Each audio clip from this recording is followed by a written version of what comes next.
Okay, good to get back into game week, back in the swing of things. It was nice for us to have the bye week. Obviously, we had a lot to do, a lot to focus on, a lot of areas to improve. A lot of players needed some time to medically heal up a bit and hopefully be in a really strong position for the second part of the year.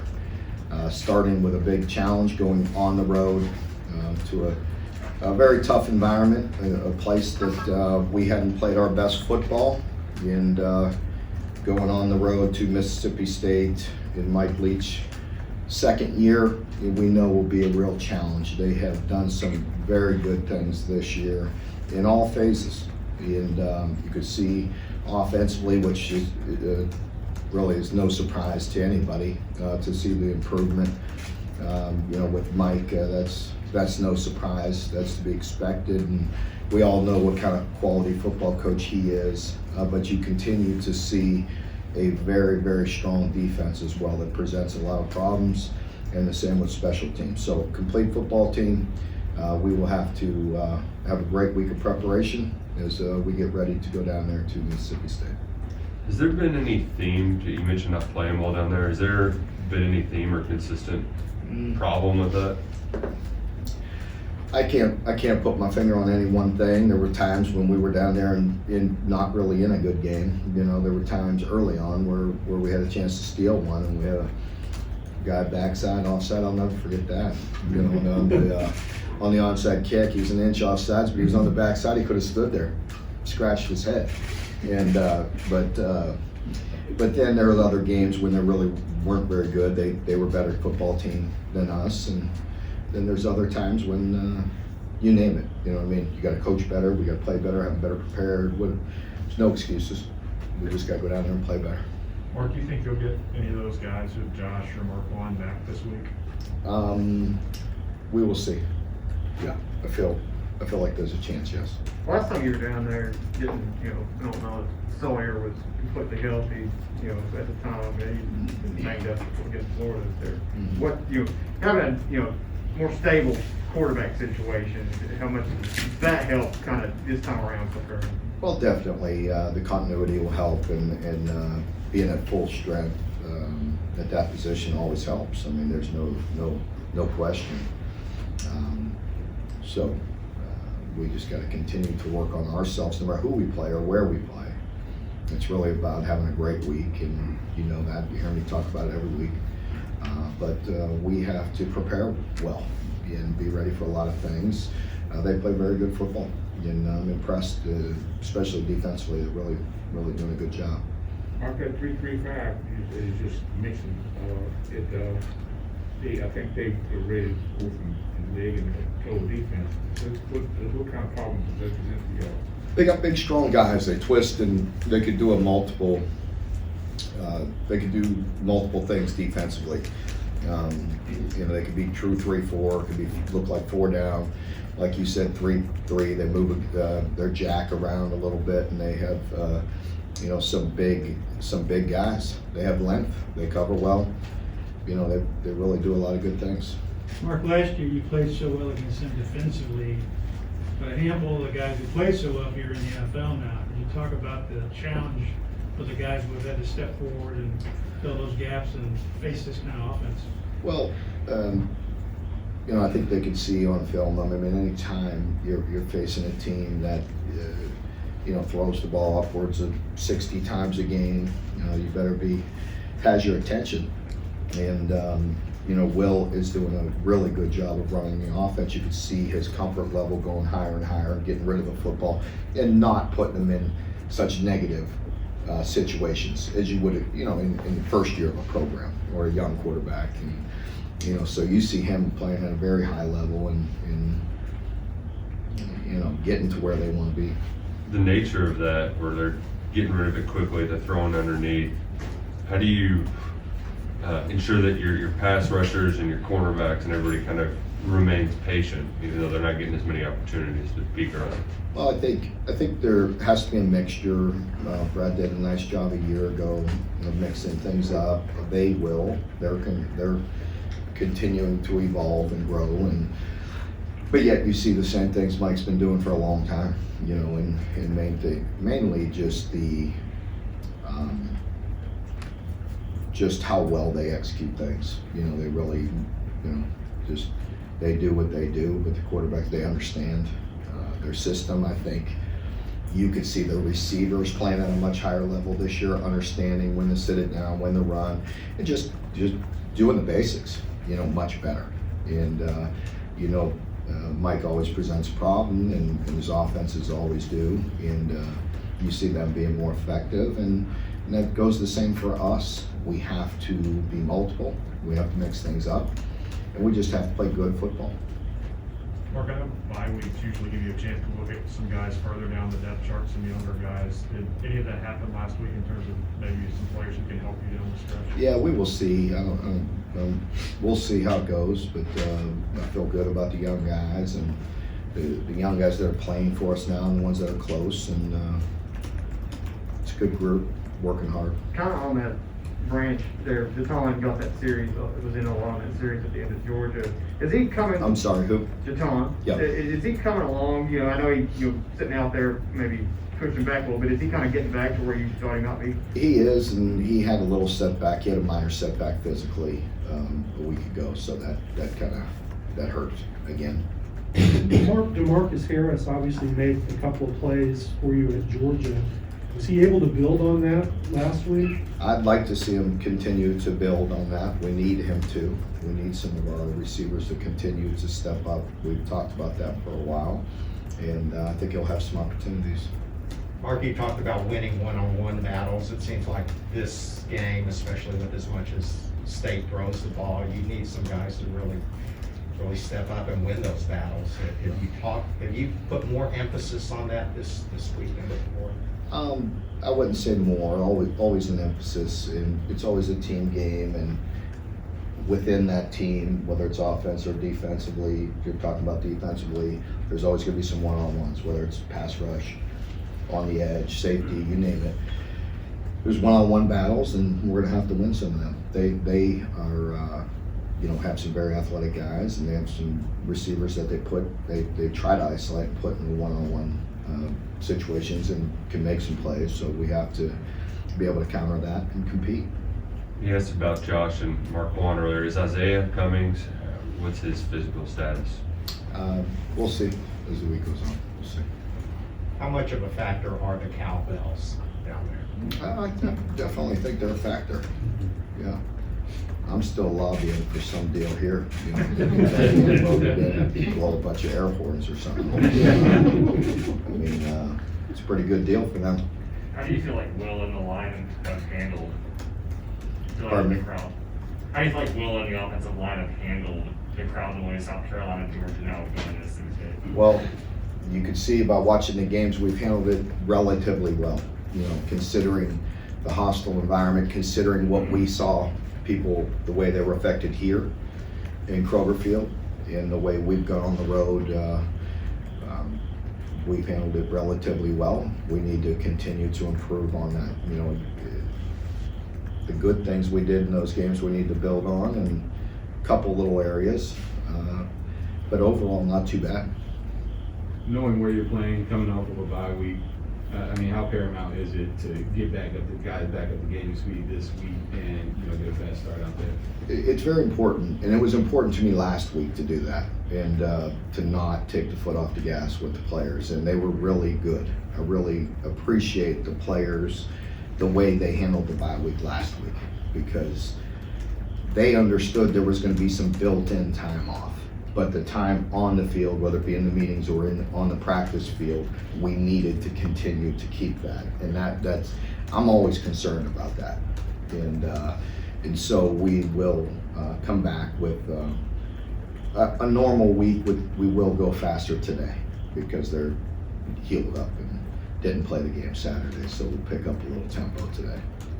That had to be a disappointing game for Rodriguez, all the running backs. How have they responded? Yeah, but no problem. I mean, anytime we don't, as a team or individually play the way we want to, you got to go back to work and try to get better and figure it out. Chris is a big boy and he'll handle it the right way.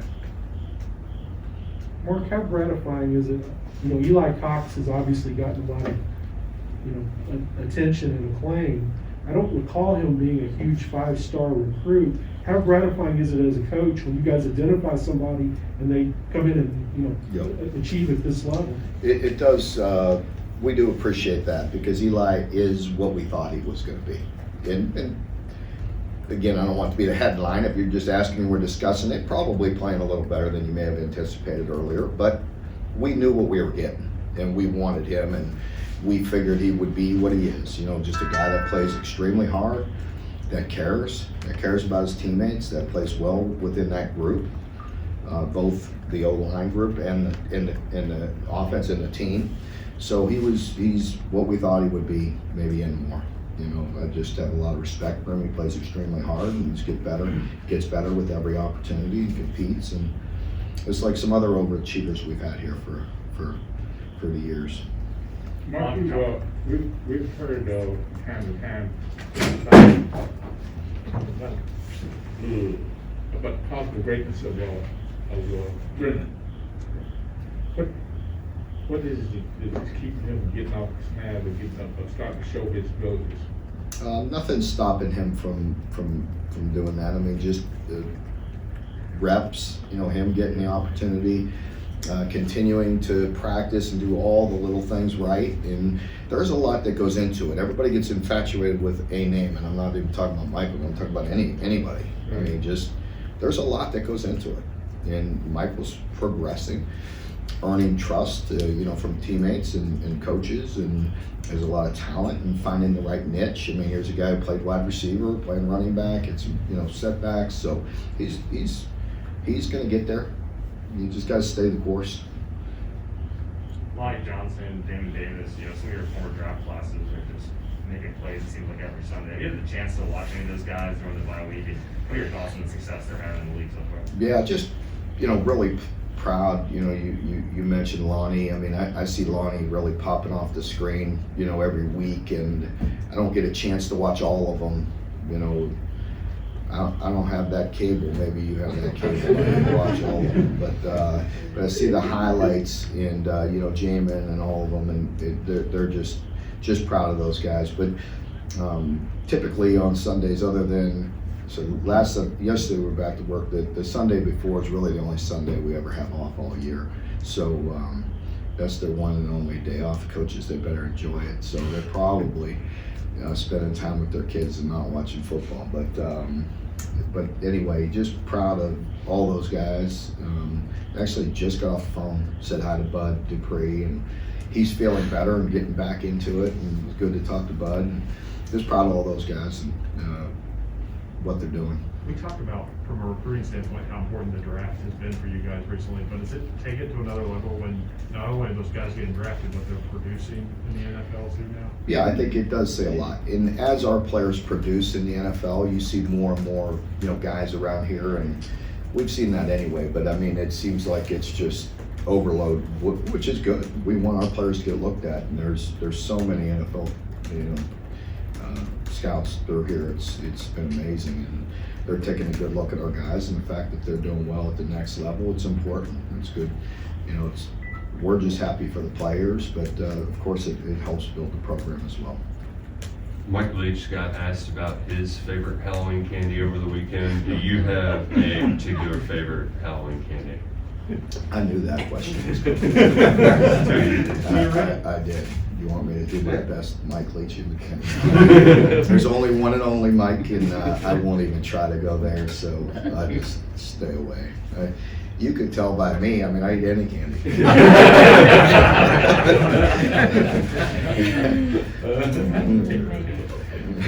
Mark, how did those defensive tackles filling in for Octavius for the first time play against Georgia? What did you see from that group? Yeah, I mean, we held up. I mean, we're getting better. It's hard because Octavius was starting to take that next jump and play. He, like I mentioned, he really watches Josh and tries to emulate a lot of what Josh does, not only on the field but off. And we need to continue to bring those other guys along. But I felt like Justin and Josiah are really starting to really play at a higher level inside, and Boule and some of the others, and we get Trayvon going. They're getting better. They'll get better with every rep. Is there a particular position group that really came along over the course of the bye week? I can't pinpoint any. I really can't. I wish I could, but I think I was appreciative of the team's approach, and I felt like we had a really good week. And so sometimes they could be just looking forward to getting, because they're so wore out mentally and physically, they're just kind of looking forward to just getting that time off and not really being focused. And I felt like we had a good week, and I appreciate that. Now we need to come back today and ready to go. Mark, you always talk about each game being its own deal each season. Looking back on last year's game, what do you think both teams can kind of take from that into the matchup? It really was a closer game than it appeared. I mean, until we got the late pick, the game was in balance, for 60 minutes, until late, let's put it that way, until later in the fourth quarter. So, it was a good game. I felt like, obviously, they were in the first year of their system offensively, and they're going to be at a much higher level right now. They still are a physical football team, and they've never, they've never disappointed that way. When you go watch them, you go out there for pregame warm-ups, they're always a good-looking football team with great length, very good length and size, and play very physical. When you look at last year or think about last year, the 6 picks, does that still sort of astonish you almost? Not really. Just however we got to play. Whatever we got to do to get a victory. We're going down here in a hostile environment. We'll take it any way we can get it. You had 6 against them last year. You've only had 3 takeaways total defensively. How do you produce more? Well, I think last year, when you're looking at that, a couple of them were fortunate breaks, with tips and things. Like I tell you guys all the time, sometimes the ball bounces your way, sometimes it doesn't, right? So you can't always count on that. And plan ahead helps. We were ahead, and some of that was maybe desperation late. So that's not the norm. And the way Will was playing this year for them, you don't ever anticipate 6 picks. We'd be very fortunate if that happened. Have to get lucky with a break here, like I said, a weird tip or whatever. He's taking care of the football, operating their offense at a much higher level. So very different between last year and this year. But how do you try to produce more other than just doing drills in practice? How do I, try to produce all the time, like I told you, did you do the research after I talked to you about it? And fumbles when we weren't very good. Did you do it? I'd like to know. I forget what year it was because somebody pointed that out to me. But we always coach it up. They're coached up well too. And look at us. We had some issues early, and then what do we have to do? We had to go back and coach it up and make it a point of emphasis. And the players are going to do what you ask them to do, and the way you emphasize it. Now, there's a lot of things that go into that in each game and in each season, and so we do our very best to fundamentally play the game the way we're supposed to play. They do as well. Mark, there's so many, it seems like right now there's so many different variations of the air raid. People have done different things with it. Is Mike's air raid now any different than when he was working for your brother at Oklahoma? Yeah, I would say so. I didn't go back and study it that closely to what he was doing there, but you do see Mike is definitely however wording I was going to say, the traditional. He was one of the main guys, and you still see some of that popping up. The majority of it, but everybody puts wrinkles on things and dresses things up and evolves a little bit, but Mike is still very effective at what he believes in. Mark, how tough is it to put together a defensive game plan for an attack like this that you probably only see once a year? Mm-hmm. I guess it's like it used to be with a beer or the wishbone or whatever. Yeah, you know, the more we play it, the more the players will understand it year two. At least they have some film to look at. Now again, this is a team that's quite different, especially offensively, as they grow and evolve and become more comfortable in it and get the right players in it. You know, also you see their players making the routine. You know, I'm sure it was frustrating when you're not making routine plays look routine. And so now when they're running their offense and the basics and the stuff is there and the simple catches, turns, and yards are there, they're doing that. And that's, you know, a staple of Mike Leach's offense. They're going to be repetitive, but they're going to be very good at what they do, and they're going to know it. And you see them playing at a higher level that way. Mark, I want to follow up on Nick's question about Coach Leach. His press conferences are very different than yours. You think? But you got a huge pulpit there. Is there any non-football rant that you'd like to go ahead and go on right now? No. I will let Mike Leach be Mike Leach. I like Mike, and I like listening to him too. But nobody wants to listen to Mark Stoops trying to be Mike Leach. I told you day one, authentic, be who you are, right? I am who I am. Sorry, you get a boring press conference. Anybody else? Oscar? Mark, your name was mentioned over the weekend about the Miami head coaching position. Does it make you feel appreciated knowing that you're wanted and you're not wanting to leave here for the foreseeable future because you still have some unfinished business here? Sure, I'm not getting into all that. I'd rather have it this way than saying you're trying to run me out of here. So, All right, folks, thanks. It was 24